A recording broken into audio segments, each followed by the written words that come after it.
શ્રી સ્વામિનારાયણ ભગવાનની જય. આપ સૌનું અક્ષરધામ યાત્રા ચેનલમાં હાર્દિક સ્વાગત છે. પ્રાપ્તિના વિચાર અંતર્ગત આપણે છેલ્લા ઘણા દિવસથી એ પ્રાપ્તિને માણવાની વાત એ સમજી રહ્યા છીએ.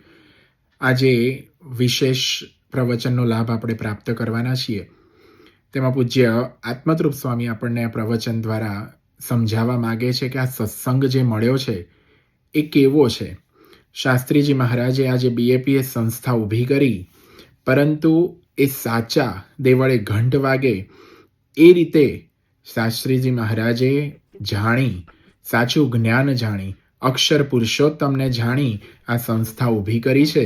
અને આજે પણ એવા હરિભક્તો અને સંતો એ તેઓએ આ સંસ્થાની અંદર આપણને દેખાય કે જેની આગળ મોત આવીને ઊભું હોય, પરંતુ એ છતાં સંસ્થા અને સત્પુરુષ એની ખુમારી અને આ સત્સંગની પ્રાપ્તિનો વિચાર એ એને મજબૂત કરી રાખ્યો હોય.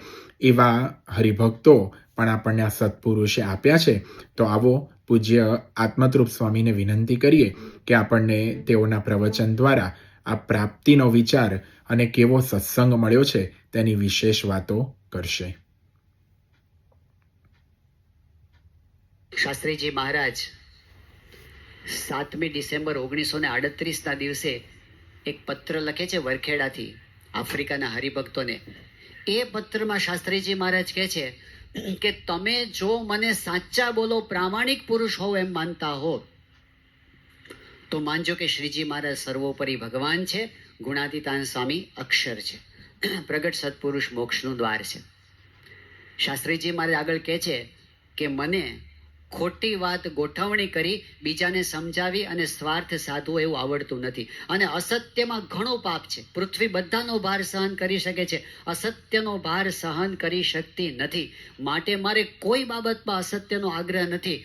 એટલે જો મને સાચા બોલો પ્રામાણિક પુરુષ માનતા હો તો આ સિદ્ધાંત સાચો છે, આ ભગવાન સાચા છે, આ ગુરુ સાચા છે, એવી જીવમાં દ્રઢતા કરજો. શાસ્ત્રીજી મહારાજ જેવા પુરુષ કે છે મને સાચા બોલો. જાણો છો શાસ્ત્રીજી મહારાજનું વ્યક્તિત્વ એટલે કેવું? અખિલ વડતાલ સંસ્થાની અંદર એમની સાધુતાનો પ્રમાણ આપતા ગોવર્ધનભાઈ કોઠારી કહેતા કે આ વડતાલના 2000 ત્યાગી છે, એમાં શાસ્ત્રી યજ્ઞ પુરુષદાસ જેવો સ્ત્રી અને ધનનો ત્યાગી મેં બીજો કોઈ જોયો નથી. એટલે એની વાતો મને સાકરના કટકા જેવી લાગે છે. અને ગોવર્ધનભાઈ કોઠારી કહેતા કે જો યજ્ઞ પુરુષદાસના ધન અને સ્ત્રીના ત્યાગમાં ફેર પડે તો મારું માથું ડૂલ થઈ જાય. એ એમની સચ્ચાઈ, એ એમની સાધુતા, અરે એમનો સ્પર્શ થાય, એમને આશીર્વાદ મળે, એને જગતના સંકલ્પો જિંદગીભર જીવમાંથી નીકળી જાય એવા પ્રસંગો એમની હયાતીના હરિભક્તોએ પોતાના અનુભવોને લખીને આપ્યા છે. એ શાસ્ત્રીજી મહારાજ જેવી સ્વામિનારાયણ ભગવાને સમાધિ કરાવી એવી સમાધિ શાસ્ત્રીજી મહારાજે જાહેરમાં કરાવી હજારોની વચ્ચે.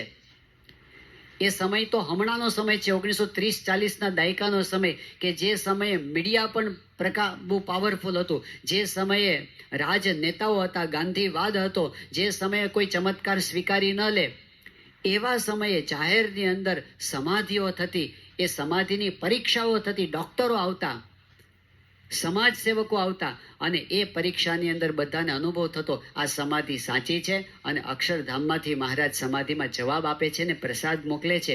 હજારોની વચ્ચે સમાધિ શાસ્ત્રીજી મહારાજે જે કરાવી, એ શાસ્ત્રીજી મહારાજ એવા સમર્થ પુરુષ. સારંગપુરના મંદિરના પાયા ખોદાતા પહેલા મંદિરના પેટાળમાંથી આખું મંદિર કાઢીને બતાવ્યું. એનું કીર્તન આજે પણ આપણે ગાઈએ છીએ.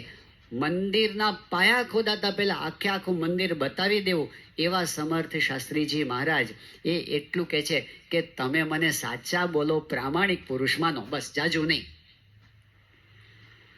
આ દુનિયામાં સજ્જન માણસ ખોટું ના બોલે, શાસ્ત્રીજી મહારાજ ખોટું બોલે અને એ આખું તૂત ઊભું કરે. આ બધું એમણે જે ઊભું કર્યું છે, યોગી બાબા કહેતા આ શું કાંઈ અમે રમતું માંડી છે?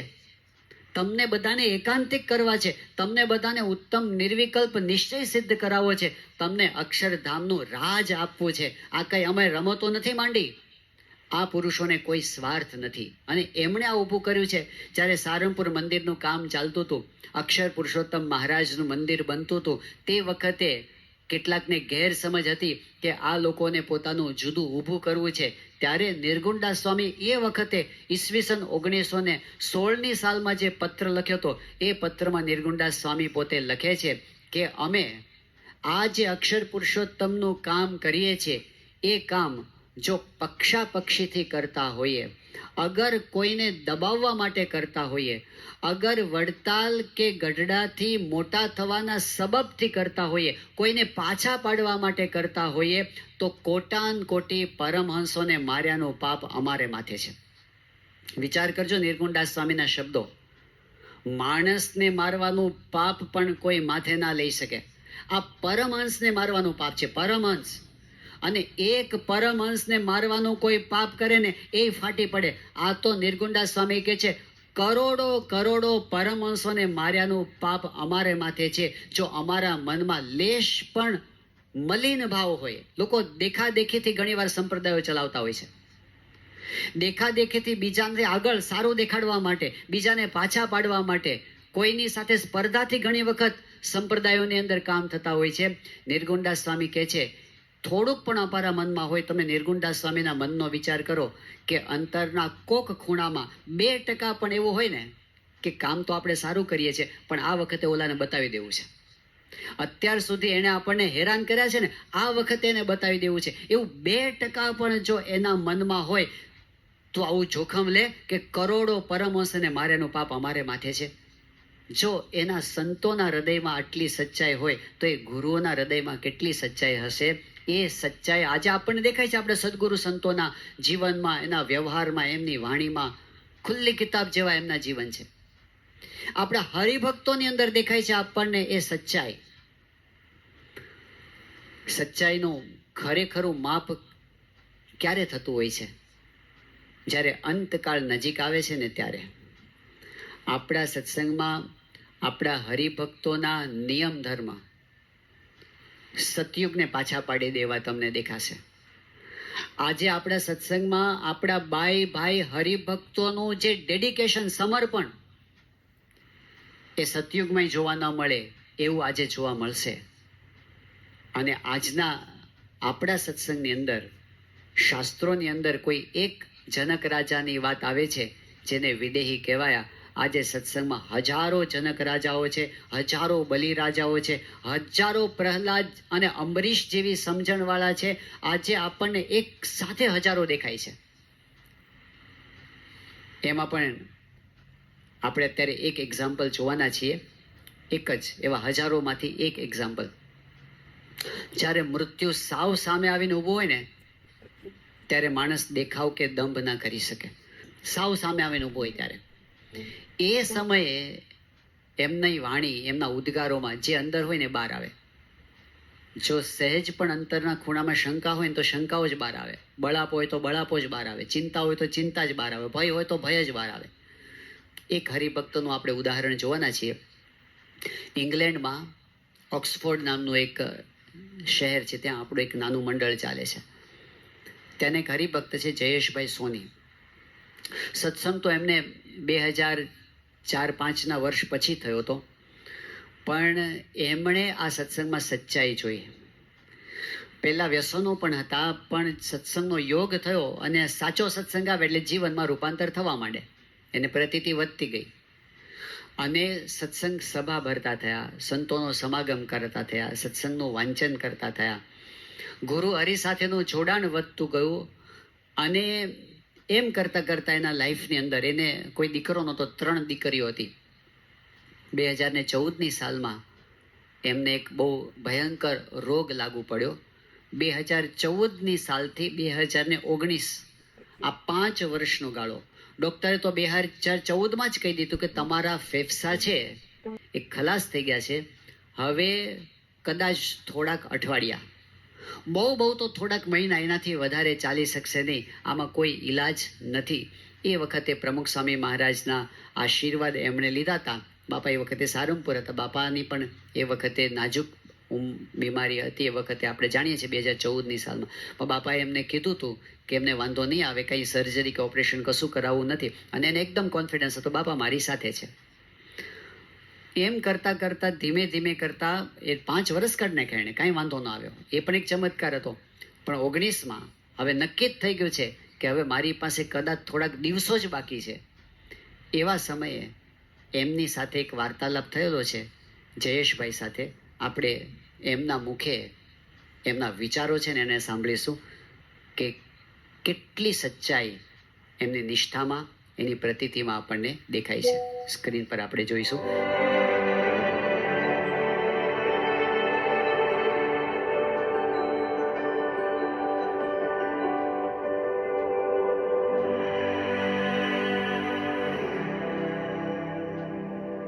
2014માં આઈ ગોટ ડિટેક્ટેડ વિથ સ્ક્લેરોડર્મા. ત્યારે ડૉક્ટરે મને એમ કીધું there is only one treatment, that is કે તારું ઇમ્યુન સિસ્ટમ છે એને આપણે સ્ટોપ કરી નાખીએ. એટલે મેં એને કીધું કે ભાઈ I decide within 4 to 6 weeks, let me talk to my family and will go from there. એટલે she started putting pressure on me કે ના, કે you haven't got 4 to 6 weeks to live. પછી ત્યારે બાપાની મુલાકાત પણ નહોતી થઈ, પણ યોગેશ સ્વામીને કીધું હતું મેં કે તમે આવી રીતે બાપાને વાત કરી દેજો કે આમ છે. અને બાપાને જાણ થઈ ગયેલી હતી એટલે મને એ મનમાં સંતોષ હતો કે હવે જે થવું હોય, હવે જે મારા જીવનમાં થવું હોય ને એ બાપાને જ કરવું છે. મેં કહ્યું જે થવું હોય થવા દે. ધીમે ધીમે ધીમે ધીમે કરતા આજે મને 5 વર્ષ થઈ ગયા. હું આ તમારી સામે 5 વર્ષથી બેઠો છું. એવર સિન્સ દેન, જાન્યુઆરીથી onwards I am at home. કે મારાથી હવે હલનચલન થાય નહીં, બહુ વધારે આજે આટલી વાતો થાય છે, મહારાજની કૃપા છે. બાકી અવાજ બહાર આવે નહીં, ઉધરસ આવ્યા કરે, શરીરમાં શક્તિ ન રહે. These all the symptoms. એ પછી હવે ઘરે બેસવાનો સમય મળે છે અને અહીંયા બેસીને કથા વાર્તા સાંભળવાનો સમય મળે છે, બાપાના જીવન ચરિત્રો વાંચવાનો ટાઈમ મળે છે. નોર્મલી દુનિયાની દોડધામની અંદર ક્યાં સત્સંગનો સમય મળતો હોય. હવે એવું લાગે છે કે હવે બાપાએ મહેરબાની કરી તો ઘરે બેસી અને હું ને મારી વાઈફ બંને સત્સંગની અંદર આગળ વધતા જઈએ છીએ. રોજ કથા વાર્તા વધારે થાય છે, રોજ એકબીજાની સાથે નિરૂપણો થાય. તો આ જન્મનું જે કામ કરવાનું હતું ને, એ આટલી નાની બીમારીથી મારું જન્મનું કામ કરાવે છે બાપા. તો મને એમ લાગે છે કે આ સત્સંગમાં મોટો બેનિફિટ હોય ને તો કે સત્પુરુષ તમારા 100 જન્મ 200 જન્મના પાપ હોય ને એને ગાળી નાખવાનો સિસ્ટમ બનાવી દે તમારા માટે. So he has made this whole track for me કે જ્યાંથી હું બેન્ડ થઈને આ બાજુ આવી ગયો. કારણ કે ઓલી બાજુ હું દારૂ પીતો હતો, મીઠ ખાતો હતો, સિગરેટો પીતો હતો, તમાકુ ખાતો હતો, રખડવા જતો હતો, કાંદા લસણ તો એવી બધી વસ્તુ તો ખબર બી નથી જિંદગીમાં કે કોઈ દિવસ શું બંધ કરવાનું શું નહીં. તો એ બાજુનું જો હું ચાલુ હોત તો અત્યારે તો હું ડ્રગ્સ પર ચડી ગયો હોત. કારણ કે I was fearless with lot of money, I didn't care. અને પછી એટલે અહીંયા આવ્યો તો મને એ સમજમાં આવી. અને no matter for what reason we never એક પણ શનિવારની સભા છોડી નથી આટલા વર્ષોની અંદર. કારણ કે મેં એક વસ્તુ ફોકસ રાખી હતી કે બીજું બધું મારા જીવનમાંથી જાય, પણ there should not be a turn કે જ્યાંથી હું સત્સંગમાંથી ઉતરી જાઉં. આ બધી બીમારી છે, જે વસ્તુ ઇમમટીરિયલ જેવી ગમે ત્યારે શરીર તો મૂકી દેવાનું છે. એટલે કાંઈ વધારે પડતું બહાર રખડતો કે બે જીમમાં જઈ આવ્યો કે પછી ડઝન્ટ મેટર, 25 વર્ષ પછી મૂકી દેવાનું છે. તો એ 25 વર્ષ તો પાપ ભેગા કરવામાં જશે. પણ મારા જેટલા બી વખત છે એ ભગવાનની પૂજામાં તો જાય છે, જેટલો બી સમય છે એ બાપાની રાજીપોનો વિચારમાં તો જાય છે. એ એક બહુ મોટી વસ્તુ થઈ ગઈ જીવનમાં. ડિઝીઝનું મારો જે સ્ટેજ છે, સપ્ટેમ્બરમાં ડૉક્ટરે લખી આપ્યું છે પેલિએટિવ કેરમાં છું અત્યારે હું. Palliative care means the end of life care. કે જ્યારે હવે ડૉક્ટર એમ કહે છે કે આને કોઈ દવા અને કોઈ બી ટેસ્ટિંગ કે કોઈ બી જાતના CT સ્કેન્સ એવરીથિંગ ઇઝ ઇમમટીરિયલ. કે હવે જસ્ટ રિલેક્સ યોર સેલ્ફ અને weight for the time to go. પણ હજી બી આપણો મનમાં મારા એ જ ધારવું છે કે જવાનું કામ તો ડૉક્ટર કેવી રીતે નક્કી કરી શકે, એ બાપા નક્કી કરશે કે ક્યારે લઈ જવા. પણ જ્યાં સુધી છે ત્યાં સુધી તો બાપાના ગુણ ગાઈ લયા અને ત્યાં જ ગયા પછી બી બાપાના ખોળામાં જ બેસવાનું હોય. અને આપણે ખ્યાલ જ છે કે બાપા સામે ઊભા છે લઈ જવા માટે. તો પછી અહીંયાથી રહેવો કે નેવ રહેવો એનો શું ફરક પડે છે? પાછળનું મારે ફેમિલીનું ધ્યાન તો એમને જ બાપા રાખે છે. એ સત્સંગ વધારવો કે ન વધારવો બધે એના જ હાથમાં છે, કે જીવન ચાલવું કે ન ચાલવું એના હાથમાં છે. એટલે એવી કોઈ દિવસ ફિકર રહેતી નથી કે હવે શું થશે, હવે મરી જશું. તો ગોયરા મરી ગયા તો બાપાએ કીધું છે કે ગયા તો 1.25 લાખનું એમ. અહીંયાથી જશે તો અક્ષરધામમાં જશે, આ કૂચામાં પડી રહીને બીજું કરવું જ શું એમ. અને રાખશે બાપા તો આવી રીતે બેસીને સત્સંગ કરશું. એટલે બેઉ બાજુ આપણને તો લોટરી લાગેલી હોય એવું જ છે. મેં તો મારી લાયકાત વગરનું છે આ બધું. તમે ક્યાં દુનિયામાં ડિસ્કામાં ફરતા હો, દારૂઓ પીતા હો, અને તમે મોક્ષ તમને મળી જાય, પણ મારા હાથમાં એવી જાતનું બાપાએ દૈવત મૂકી દીધું કે અહીંયાથી જઈશ એટલે સામા ઊભા છે.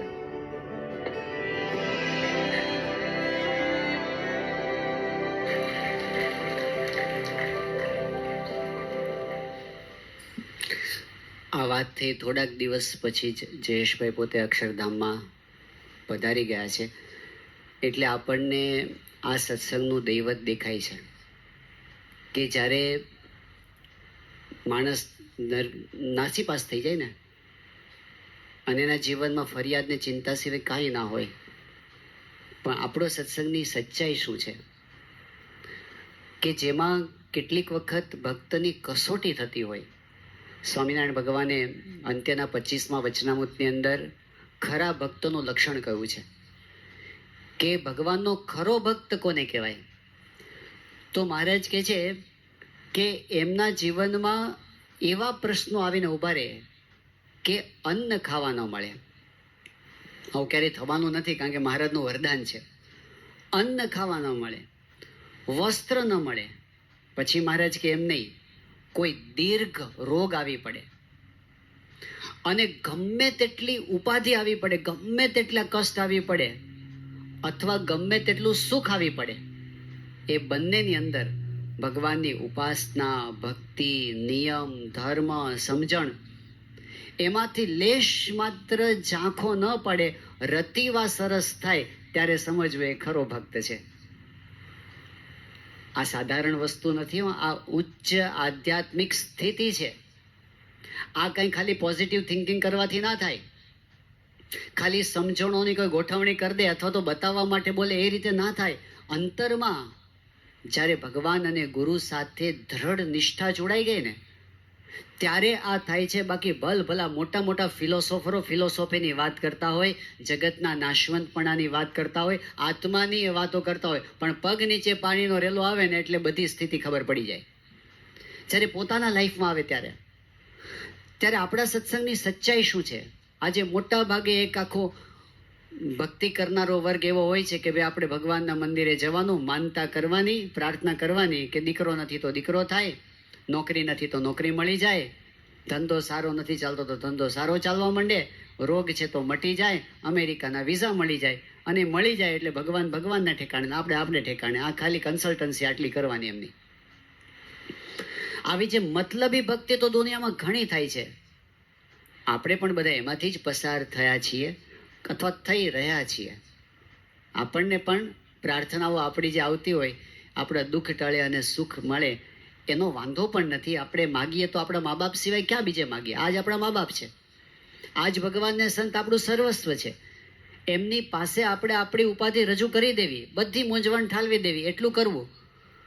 પણ આપણે એ પણ વિશ્વાસ, એ પણ પ્રતીતિ આપણી સત્સંગ કરતાં કરતાં વધે છે કે અંતે અનંત કોટી બ્રહ્માંડમાં એમની મરજી વિના કોઈનું હલાવ્યું પાંદડું પણ હલતું નથી.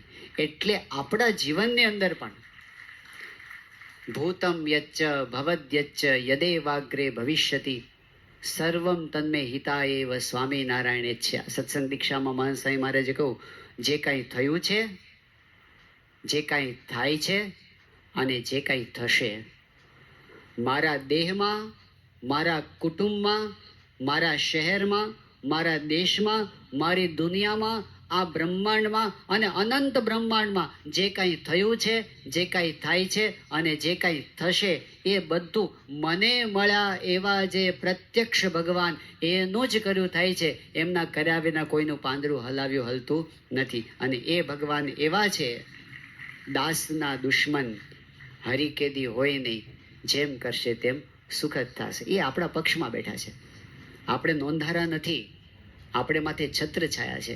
આજે કદાચ કંઈક દુઃખ જેવું લાગતું હોય તો મહારાજે એ વાત કરી છે કે જે દુઃખે સુખ થાય જનને, તે દે છે દુઃખ દયા કરી, જે સુખે દુઃખ ઉપજે તે આપે નહીં કેદી હરી. કેટલીક વખત દુઃખ એવું આપે જેમાંથી આગળ બહુ મોટું સુખ એમને આપવું હોય, વિઘ્નોથી રક્ષા કરવી હોય.